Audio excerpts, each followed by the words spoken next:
Hello, everybody, and welcome to another Thursday webinar. These are the live with Dr. McDougall webinars every Thursday at 11 a.m. Pacific time. But today we have a very special guest. I am Gustavo Tolosa. I know many of you, but there are always some new people. So I welcome you personally. I live in Dallas, Texas, and tomorrow I'm going to be in Santa Rosa. Maybe I'm going to see probably many of you. It's going to be the 3-day intensive program. And since I'm talking about programs and I'm waiting for all of you to log in here, I can see there are people from all over the country and all over the world. Welcome again. I want to remind all of you that there is the 10-day live-in program in Santa Rosa, California, where you can have Dr. McDougall's team be with you and every day and help you reach your goals. I know that many of you will get off your blood pressure medication and your cholesterol medication probably the first day that you go. It's an amazing program. I've been there. I've been able to lose over 70 pounds in about a year, and I have been able to keep them off. So I want to encourage you to go to drmcdougall.com and look at those days. I think there's one June 3rd through 12th, if I'm not mistaken, and there's another one in August 19th through 28th. I really encourage you to look at those. And many of you are spending a lot of money on doctors and medications, and believe me, this will actually save you money. So today we have a very special guest, like I said at the beginning. His name is Dr. Doug Lyle, and he's the psychologist for the Dr. McDougall Wellness Program, and he is also the director of research for True North Health Center. And Dr. Lyle has lectured at Stanford, Cornell, and other universities, and he's the co-author of The Pleasure Trap: Mastering the Hidden Force that Undermines Health and Happiness. And also, he has a just awesome website. It's called esteemdynamics.org. I will type it here later for you. So esteem, E-S-T-E-E-M, dynamics.org. So I've been able to attend many of Dr. Lyle's lectures. He is truly a brilliant mind, and we are all very lucky to have him here today and ask him questions. We have a lot of questions, so this may be part one, actually, of another session that could follow up next month. Without further ado, I want to welcome you, Dr. Lyle. How are you today from California? Pleasure to be with you, Gustavo. Very good. Thank you so much for making the time to be here today. Sure. We really appreciate it.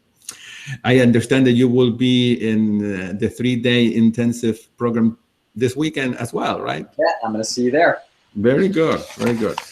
So let's get into the questions. What do you say? Sure. All right. So the first question that people have submitted is kind of a general question, and it says something like this. Can you talk about food addictions? Do they really exist? It seems that nobody is addicted to kale or spinach, even though they taste great. So what are your thoughts about food addiction or emotional eating? Yeah, those are a couple of different questions, but Right. Essentially the food addiction per se doesn't really make any sense as a concept, but processed food addiction does make sense as a concept. So your body has, and your mind, you have motivational mechanisms that essentially are designed to have you motivated to do certain things that are good for your biology. So when you get thirsty, that didn't happen by accident. It was that your fluid balances were down, and you're being motivated by a mechanism in the hypothalamus to actually go get some fluid. Nobody's addicted to drinking water. You say that nobody, or actually drinking for fluid purposes at all. Once you reach a good satiation point, then you're done. So no one's addicted to getting a lot of sun. When you get enough sun and your body temperature gets warm enough, then you've had enough. So no one's addicted to sleep. You don't oversleep.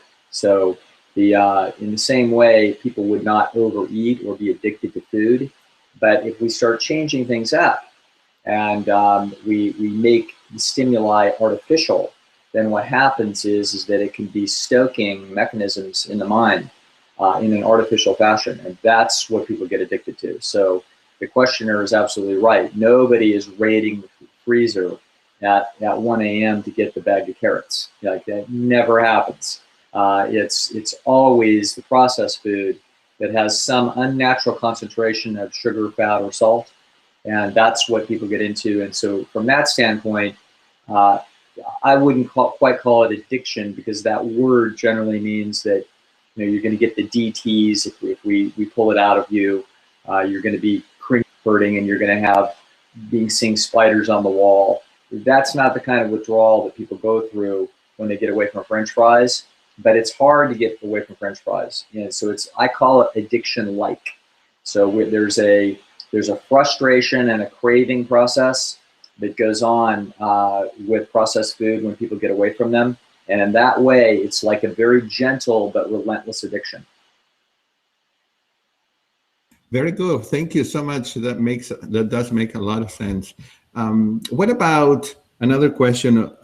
Reaching a plateau when you're losing weight. So why do we reach plateaus, and how can we overcome them? Yes, this is a fundamental misunderstanding. People sort of have a partial understanding of what's going on. There aren't really plateaus. What you reach is what we're going to call an equilibrium. So this is a bit different. So let's suppose that you're eating McDonald's 3 times a day, and your mother was a little bit heavy, and so you've got a little bit heavy genes. So if you're eating McDonald's 3 times a day and you're 50 years old, it wouldn't surprise me if you were 40 or 50 pounds overweight. So you're at an equilibrium there with that diet. Now what happens is that you suddenly get the idea that you should eat just fruit in the morning, and now you eat McDonald's for lunch and dinner. Now it's going to turn out that over the next several months, you'll probably drop 10 or 15 pounds. So now maybe you're 35 pounds overweight. And you might say, well, now I'm hitting the plateau, just like Dr. Phil says. Like, there's just something magical about my body wants to be this 35 pounds overweight. Well, that's ridiculous. You've reached an equilibrium. In other words, your behavior is stable and your weight follows. That's what happens. So when your behavior changes to a different pattern, then your weight will follow. So you are not at a plateau, you are at a behavioral equilibrium. And so now if that same person starts to jog 2 miles a day with their 35 pounds overweight, we're very likely to see their weight drop again. Okay, and so now we look at it 4 months later and they're down 7 or 8 pounds. Now they're still 26 pounds overweight. And they're like, well, now I've hit a plateau. Well, no, you haven't hit a plateau, you've hit an equilibrium. So now we're going to have you eat, taco salad with beans and rice at lunch instead of the McDonald's. So now we're down to two good things and an exercise, but we're still eating McDonald's at dinner. So now we're going to find out that we're going to look at that person 6 months later, and they're going to be 15 pounds overweight. And they're going to stop there, and they're going to say, well, why? I've hit the plateau. You haven't hit a plateau. You've hit a behavioral equilibrium. Okay, so this is, it's important for people to know that when they've hit a plateau, there isn't some magic resistance in their body that is stopping them from losing the next 10 pounds. What's happening is that their behavior has reached a behavioral stability. And in that behavioral stability, what results from that is a certain weight. Right. So this is very interesting because what you're saying, to me, it sounds like a person goes through different stages of losing weight. You lose a certain amount of pounds, giving up some things, and then you have to, at some point, reach another level. Is that, am I understanding? Yeah, in other words, you have to, your behavior, so what people need to see is that their behavior gets stable.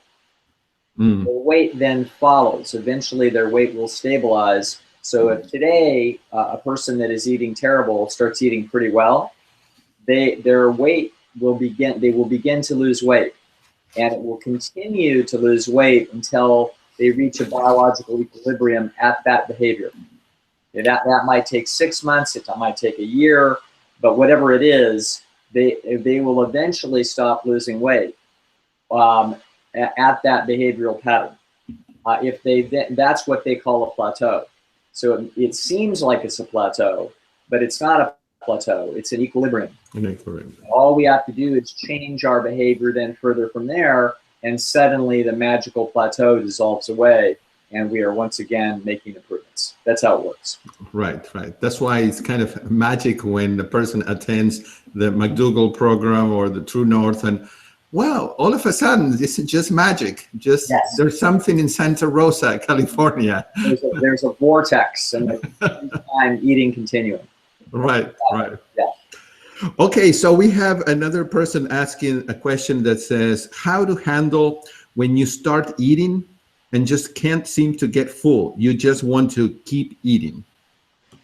Well, actually, I'm generally not worried about that at all. And the person should be essentially a good animal, and you keep eating until you're done eating. Now, if you want to keep eating some more after that, keep eating some more after that. There isn't anybody whose eating is out of control. Mm-hmm. Now, what will happen is, what matters tremendously is, what are you eating? So if we are eating unnaturally concentrated, dopamine stoking processed food, then we got a problem. And not only will you eat, you're going to eat more or less a given volume at any given moment. So you're going to, let's suppose you're going to eat 1.5 pounds of food. So if you eat 1.5 pounds of very concentrated food, you could have eaten 1,500 calories.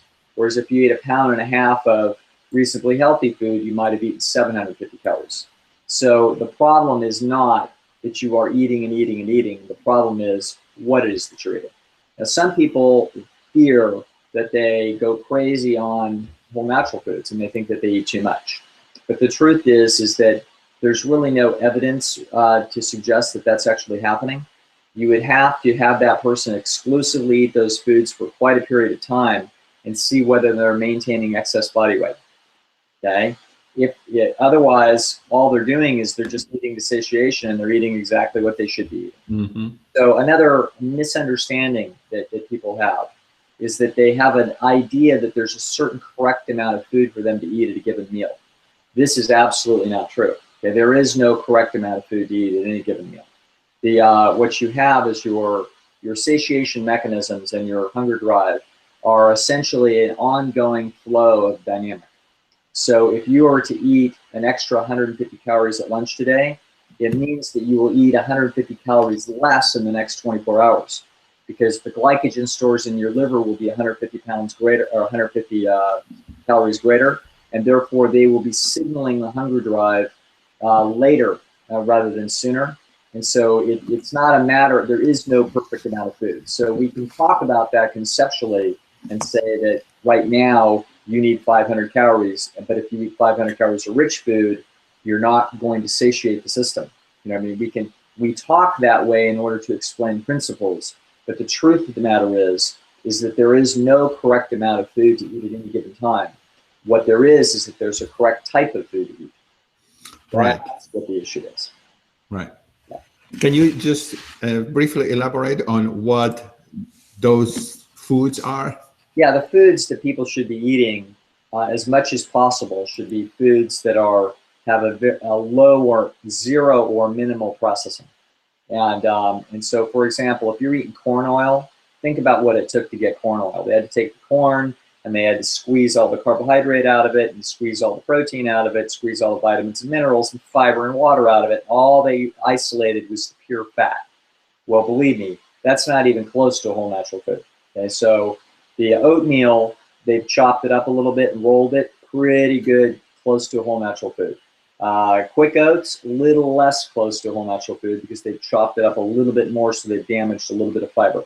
But is it good? It's excellent. I would give quick oats an A-, and I would give regular oats, oatmeal an A. The banana, apple, orange, peach, grapes, watermelon, A+. Any vegetables that you would steam, A+. If you have a veggie burger, if it's a Jeff Novick veggie burger, he would swear that it should be an A+. I will give that an A. In other words, there's been a little bit of a processing problem. not a problem, but there's been a process where there's been a little bit of grinding and a little bit of processing. And if you have a bun, if you got a whole wheat bun, there's been some processing there. So in other words, the closer that food is to what came out of the produce aisle, the closer it is to A+. And the more and more that it's got 87 ingredients that only a PhD in chemistry can read, we know what that means. Right. Yeah. All right. Thank you. Thank you. So we have another listener that asked, I am a yo-yo dieter and lost and gained the same 30 pounds multiple times. Right. No matter what I do now, the scale won't budge. Does yo-yo dieting slow the metabolism and make it harder to lose weight? You know, that's a question. There's just some article published in the New York Times about this, and I haven't read that article yet. And people are freaking out. I've heard like 50 people tug my sleeve about referencing this. I don't think that this is a very big issue. So I think it's a very minor issue. I think there may be a little bit of stickiness in terms of weight loss and weight gain if you yo-yo to some degree. But the principles of biology would strongly indicate that this is not, we would not see that your metabolism would be permanently shifted because you had lost weight several times. So in fact, we do not observe this at True North Health Center, where we have observed more people lose more weight and under controlled conditions than probably anybody in the world.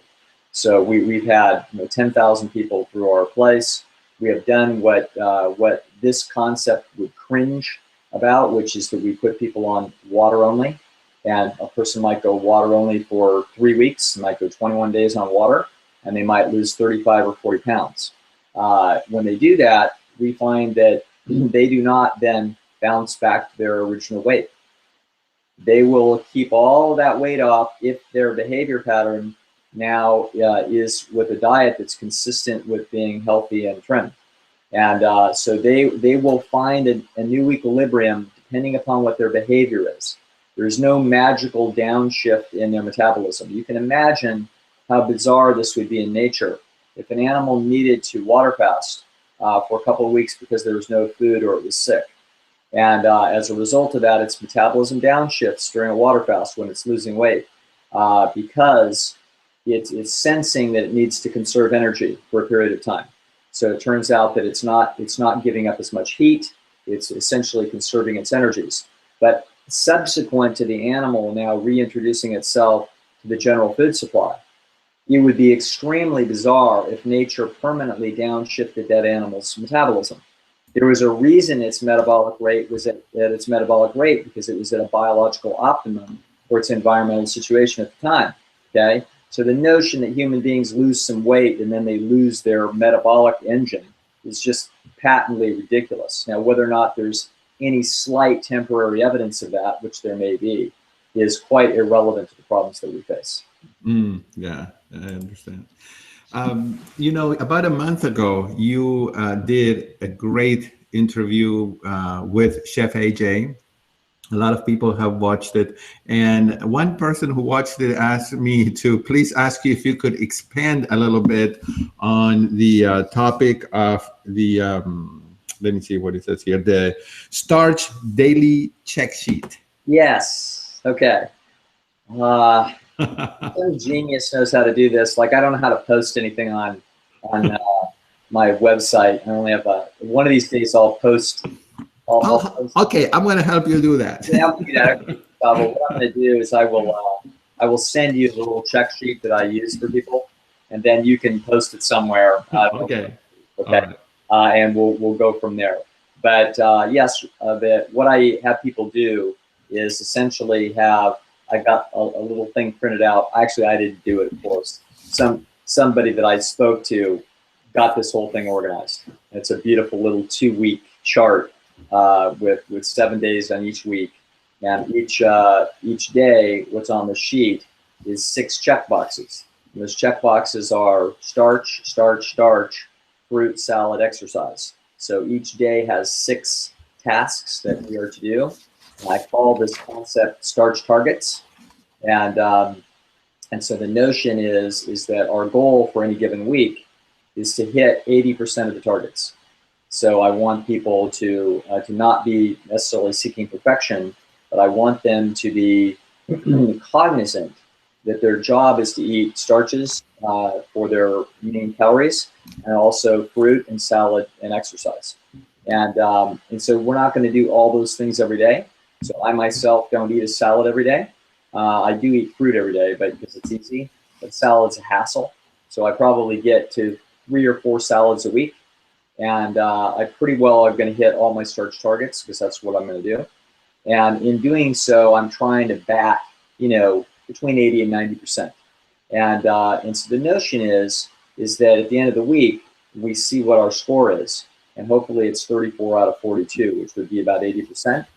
And if we're below that, then we know that we got to up our game somewhere. And if we're above that, then we simply watch that process and see whether or not that's helping us lose weight. And so we also can see where it probably is the case that we need to up our game in order to get more target points. So it's just let me explain my reasoning for this concept. Notice that what's not on starch targets. There is no bad score or demerit for eating a chunk of chocolate, okay? Now, should there be? Well, in principle, there should be, but actually what I'm trying to do is I'm trying to get people oriented towards how they ought to be living. And so the notion is that we want to be eating some healthy raw food, i.e. salad and fruit. We want to be eating our starches, and we want to be exercising. And so we want to be constantly feeling like this is what we want to be doing, putting into our lives on a consistent basis, these habits. And we worry about getting rid of the naughty habits or minimizing those later.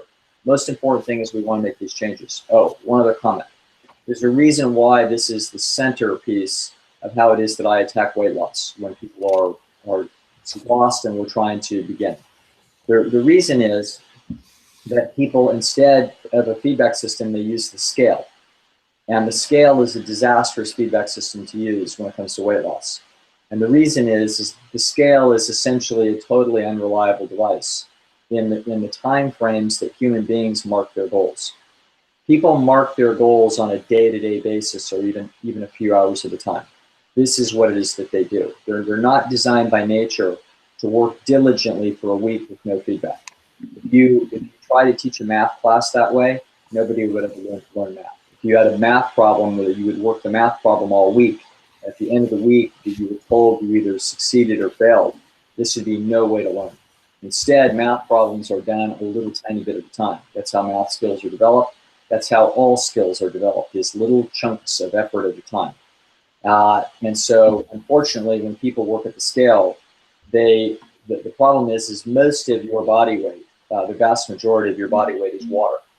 And you're about 70% water. So if you're a 200-pound person, about 140 pounds of you is water. And as a result of that, your water weight fluctuates like with the tides. I mean, it just goes up and down and sideways. And so if you're 200 pounds one day, you're 202 pounds the next day, you're not any fatter in all probability at all. You're just a little heavier in terms of your water content. And if you ate a bunch of starches the day before and some salad and some fruit and you haven't pooped yet, you could be 202 pounds and then suicidal over the fact that you did everything right and you gained 2 pounds. And the truth of the matter is you probably lost 2 or 3 ounces of fat, but you can't see it, okay? So as a result, we need to get away from the scale and instead get to a feedback system that is actually where all the action is, which is whether our behavior is in the right direction. And so that's why we use the starch targets concept. And we worry about looking at weight essentially 2 to 3 weeks at a time. 2 to 3 weeks at a time. People are also very unrealistic about how fast weight loss typically happens. It takes a good deal of diligent effort to shed a pound of fat, because a pound of fat is about 4,000 calories, and the body is going to go through quite a bit of effort in order to shed that. So maybe if you're shedding weight at the rate of a pound a week, you're doing an exceptional job. But it feels to people, they've been told by Slim Fast that you give us a week and we'll take off 10 pounds. They're not taking any fat off at all they're doing is they're giving you a low sodium chocolate shake that will cause your kidneys to basically dump a bunch of sodium and with it a bunch of water. So people aren't losing any weight on these very quickie type diets at all. Well, they're losing weight, but they're not losing any fat. Fat loss happens very slowly and methodically, and so you can lose 50 pounds in a year, which is magnificent. It's a tremendous weight loss, but you won't lose 50 pounds in a week, and you're not even going to lose 10 pounds in a week. You're going to lose a pound in a week. And so if we are measuring things day to day, we'll get demoralized. So we measure something else, which is the behavior. That's how we do it. Right. And I think what you said about getting away from the scale is very important, because most of us who, were obese or overweight were kind of obsessed about the scale and wanted to weigh every day. Right. The scale can be wonderful that once a month you see that you're down 4 pounds. Mm-hmm. And you didn't really suffer. You just kept on this program, and then another month goes by and you lose another 4 pounds or 5 pounds. And it's like, wow, this is pretty exciting. It's just happening, and it's happening without me looking sideways. It's like it's just sneaking up on me. I'm losing weight. That's exactly how we want to see things happen. Right. Dr. Lyle, another interesting question here is, with the exception of Dr. McDougall and Dr. Esselstyn, all of the plant-based doctors promote nuts, and they make it sound like we will practically die if we don't eat them. I cannot lose weight, this person says, if I include even an ounce of nuts or seeds. Are they really necessary? And the second part of the question, do you believe that there are individual differences in how much fat a person can eat and not be fat? Oh, the second part of the question is hugely, the answer is a resounding yes. There are enormous biological differences between people. Right. And so one person can eat McDonald's 3 times a day and be rail thin. Mm-hmm. Another person gives 1 inch over the McDougall maximum weight loss program. They're 1 chunk of C's candy, a week over that program, and they can't lose an ounce. Right. So, the biological differences are enormously important. Dr. McDougall has de-emphasized that because he doesn't want people just saying, well, it's genetic, I can't do anything about it. No one is actually genetically designed to be overweight. That is not true. I mean, you are not designed to be overweight. You are designed to be at an absolutely brilliant weight in natural conditions of our natural history. Mm-hmm. So now it depends tremendously on what we are doing, how different those conditions are. So, for example, one of the things that happens to some people is that they are under-exercised, and they're under-exercised because we are in very benign conditions where you don't have to walk 6 or 7 hours a day on hilly terrain, which is what our ancestors did. And so, as a result of that, some people are going to pay a bigger price than other people. And so this is just how this works. So the first part of the question, is about nuts. So no, you don't need nuts. Are nuts good, healthy, whole natural food? Of course they are. Okay, but there's nothing in a nut that you need that you can't get from something else. I've personally gone years without eating any nuts, not because I was avoiding nuts, just that I just got out of the habit of buying them and never happened. And never ran into them. So there's nothing in principle about that there's something in a nut that is just so critically important that a human being needs it. However, there's nothing in the world wrong with nuts per se. So, but if you are a person that is having a weight problem, incidentally, there's a little bit of there's quote scientific evidence end quote that says that if people eat nuts, it doesn't cause any excess weight on them. I have to tell you, this scientific evidence is really, really not convincing. It's either done in very short-term studies, it's done by self-report. I can tell you from my direct experience with people at the center, True North Health Center, that we have had many interns, for example, that come and stay with us. So we've probably gone through 100 interns over the past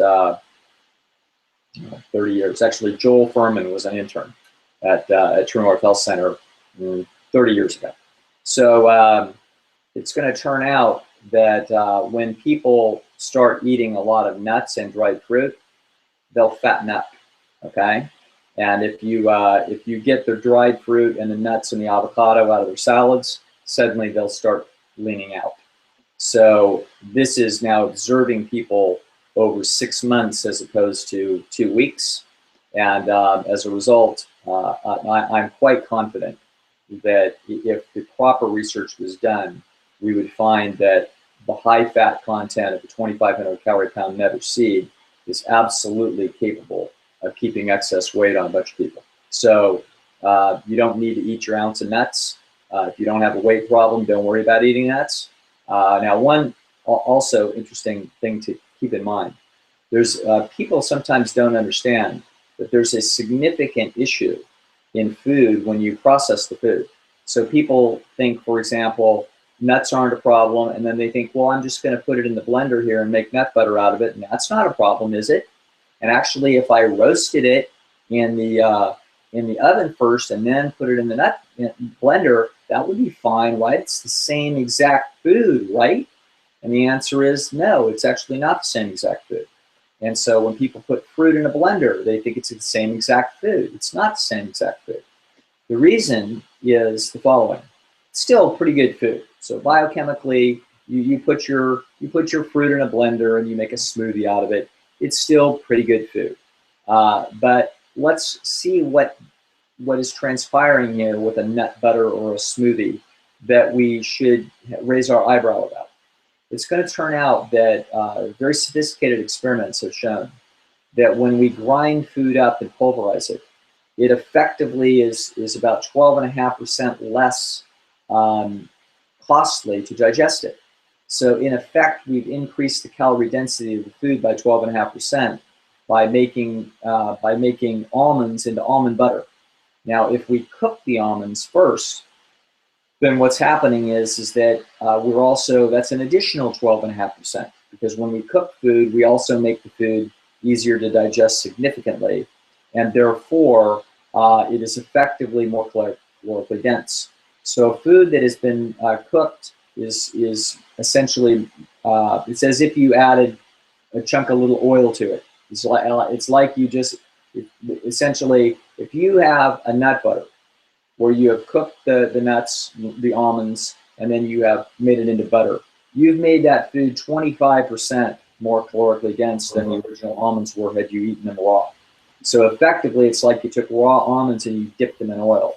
And I think if you see it from that perspective, you'll understand why it's very easy for people to get into those types of foods and then wind up systematically overeating. Right. Okay. That's fascinating. Thank you. I can hear an echo. Yes. Could you lower your volume a little bit? Sure will. Let's see that. Okay. Thank you. One question about emotional eating. In the interview again that you did with Chef AJ, which by the way, I recommend everybody listen. It was a brilliant interview. Dr. Lyle answered other type of questions. Amazing.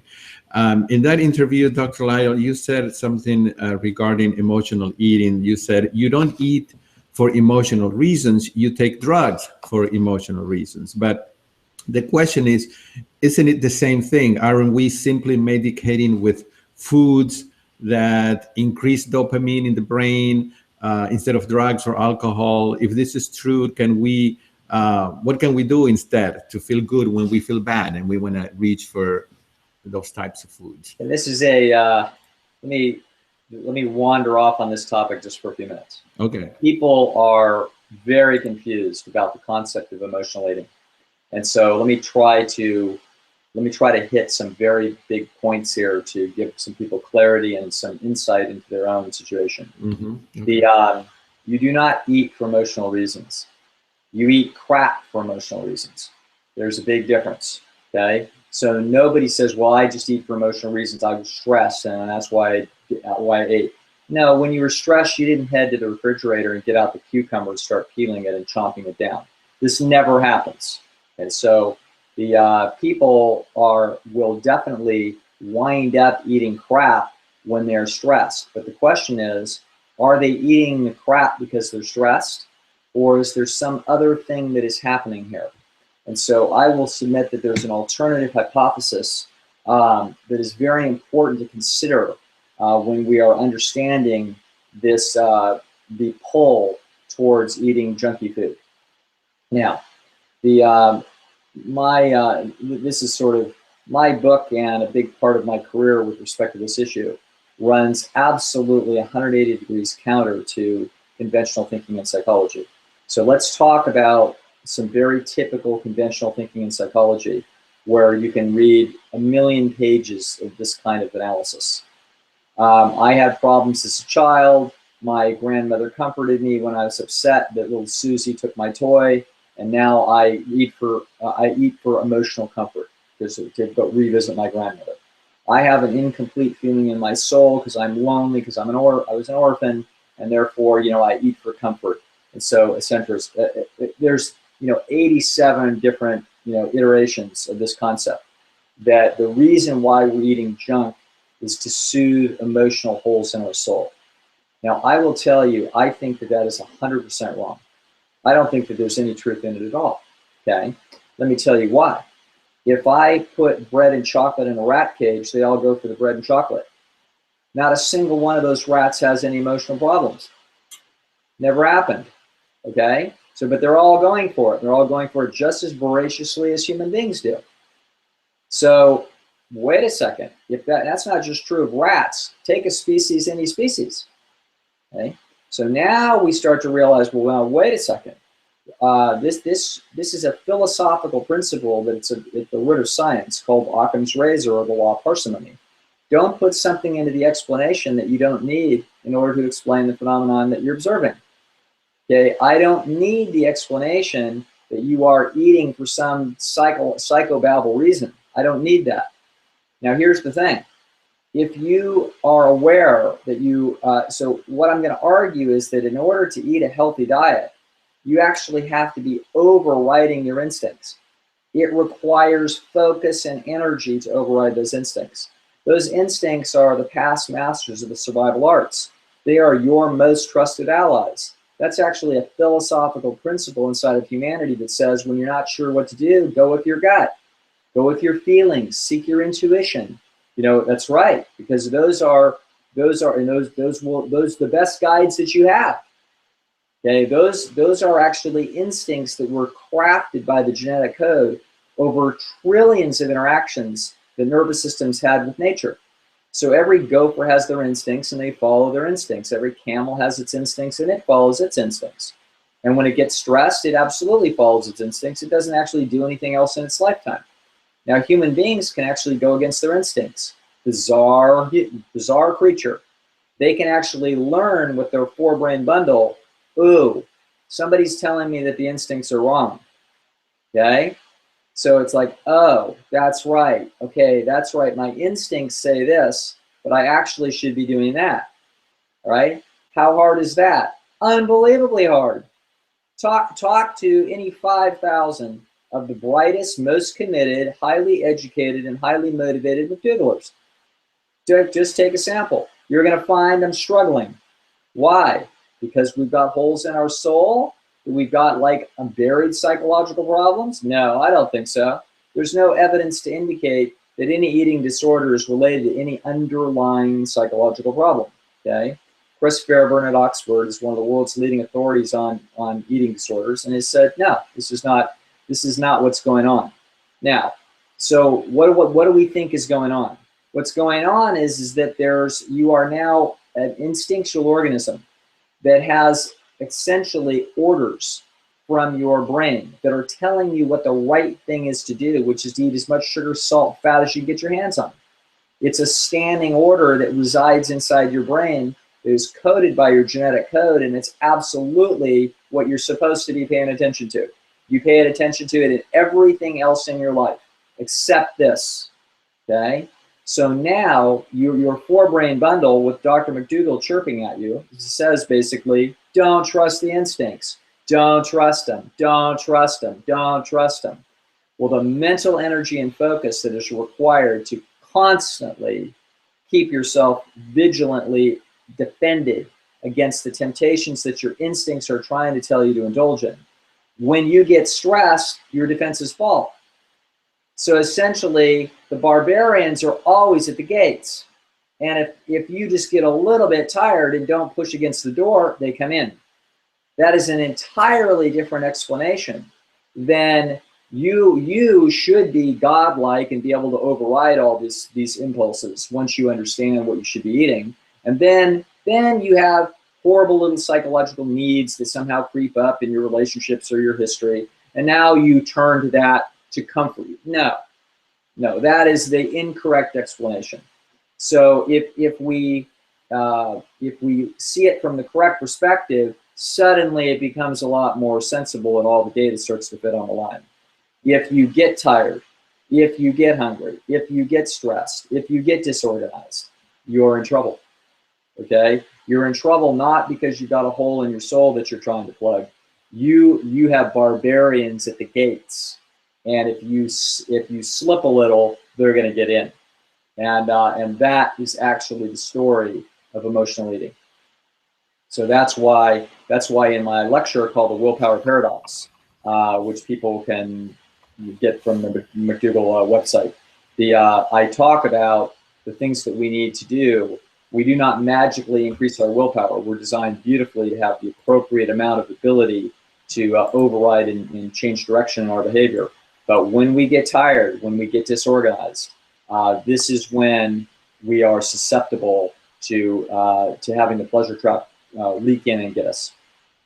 Right. Yes. Thank you so much. That's it really helps to understand this issue that is really confusing to people. A quick question from someone else. If one has a history of bulimia, yes. Is it possible to damage your stretch receptors so that you just don't feel full anymore? No, I don't believe so. I think that if you have bulimia, if you have a history of bulimia, there's a lot of things that happen there. A lot of times folks that have eating disorders like that, what will happen is that they are highly conscientious and very competitive, and they think that the right thing to do is to not eat, so that they will eat for long stretches during a day, and then eventually what happens is that they run out of willpower, because they essentially run out of glycogen in their liver and their muscles, and now they're a live wire that their instincts are screaming for them to not just get food, but get the most concentrated food that they can get. And so then what happens is that very often then the first food they turn to is very rich food. And then they will eat, because the rich food, they're extremely hungry, but then the rich food is extraordinarily dopamine stoking, that they can eat phenomenal amounts of it. So it's not uncommon for a bulimic to eat 10,000 calories of food in an hour, and then throw it up because they're filled up to the gills and they feel sick and disgusted. And then they start the whole game over again. So this is actually a cruel trap. Bulimia would have never existed in an environment without unnatural foods, because they would have never, number one, picked up cultural cues that excess weight was bad, because there wouldn't have been any excess weight. So in other words, bulimia and anorexia are creatures of the modern food supply. They interact with particularly women's brains, because women are aware that men are looking at their contours very, very carefully and assessing their character and their gene quality from what the female's shape looks like. And as a result of that, women that are highly conscientious and competitive will tend to get extremely determined that they're going to get on top of this problem. And when they do, they wind up with behavioral patterns that are very difficult for them to manage. So the answer is no. If they eat what I tell them to eat, salad, steamed vegetables, and starches, if they do that, number one, they're not going to go crazy when they eat them, because they're not that palatable, and therefore they're not having a huge pleasure rush overriding the pain signaling or the discomfort signaling of getting full.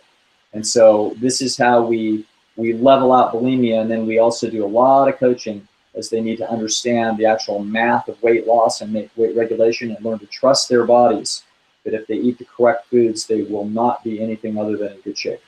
Right, right.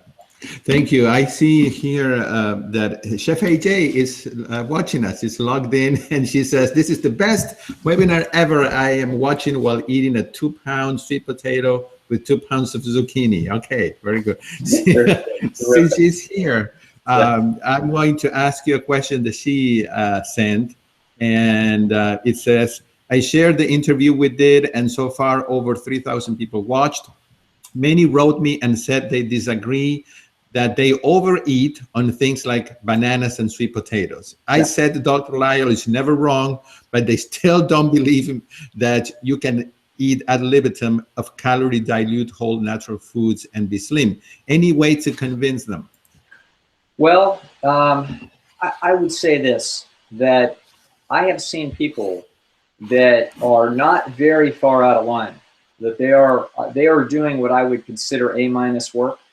And by virtue of their genes, they're still 10 or 15% too heavy, and so as a result of that, like for example, we could have a woman who's 5'4" and 155 pounds, and is actually doing a very good job.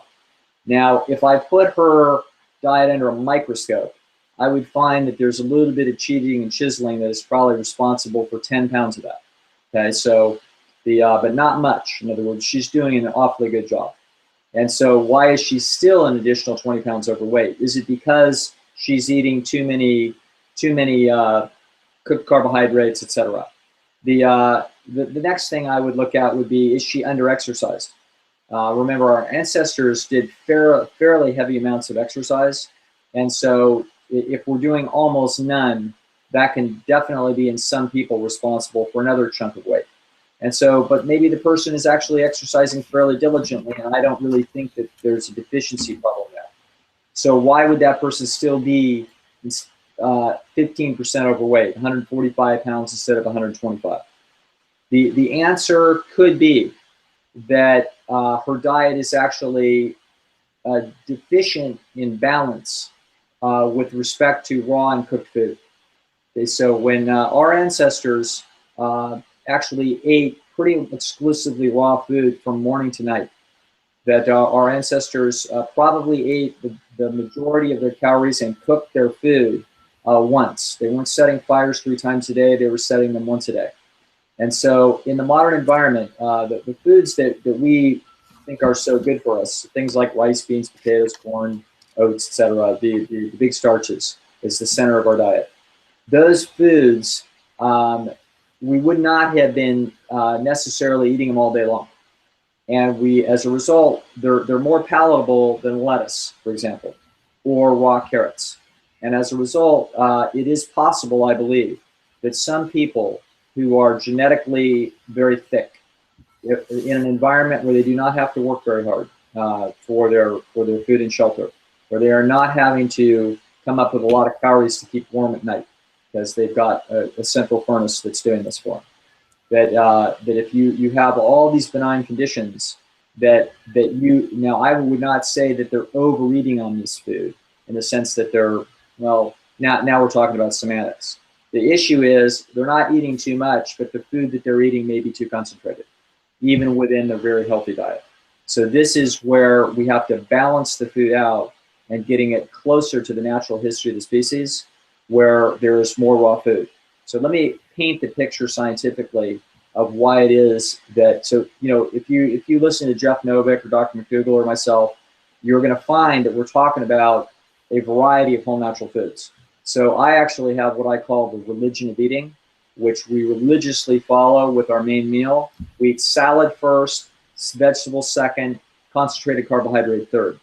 That way we're getting actually a balance of all three.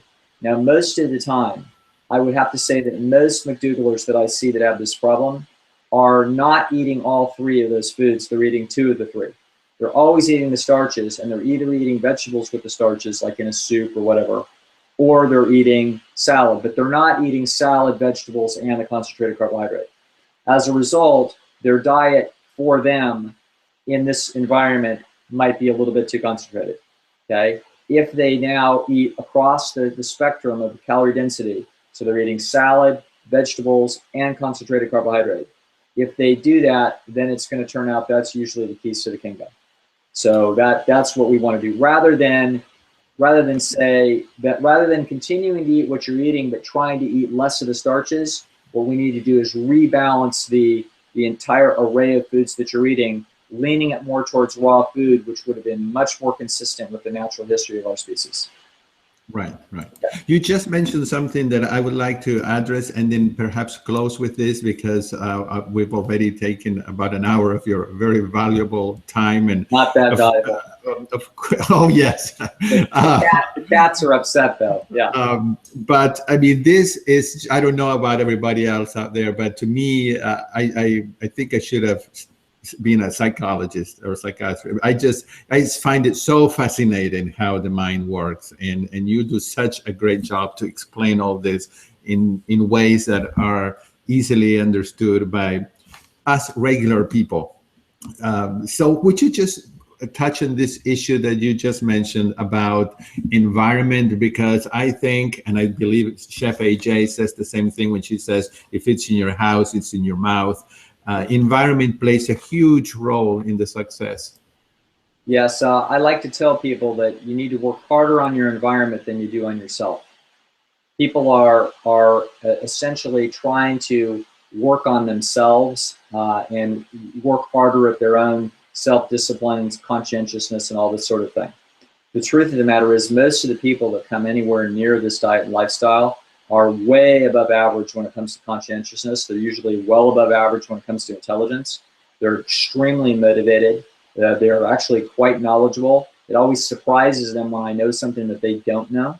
You know what I'm saying? And it's like, well, I've been at this for 35 years, so it's no surprise. But the truth is, they're very knowledgeable. They actually know what direction they need to be going. Sometimes they don't know all the little details.